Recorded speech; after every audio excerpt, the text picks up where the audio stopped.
mate, Chris, Boiler Installation Specialist. Right, Monday morning. I'm going to take that boiler out, where obviously the cooker goes. Dog's going down to the dozen. I'm going to come out, obviously take the boiler out, it's choking in the wrong location, so I'm going to bring that out. The other side of the wall is a lovely place for the external boiler.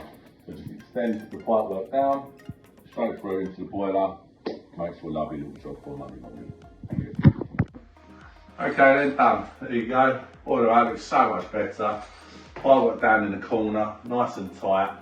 Out through to the boiler and then obviously the new location. Worcester filter, so you don't see it within your eye line. Tucked it up nice and high, just up there. So it's all nice and serviceable. Really important to have that on the return pipe work so it protects the boiler. Let's show you the boiler. So nice and easy. It's a lovely little job.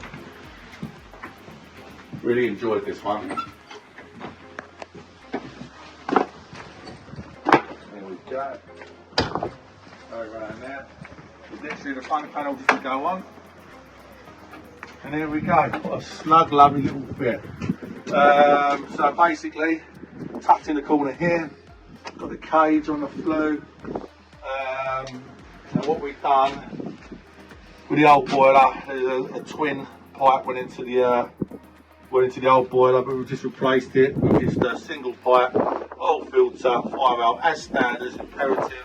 Condensed piping to soak away through there, and that's it. So we'll put the casing on, hand this over to the customer, 7-year guarantee, very happy, and on to the next one.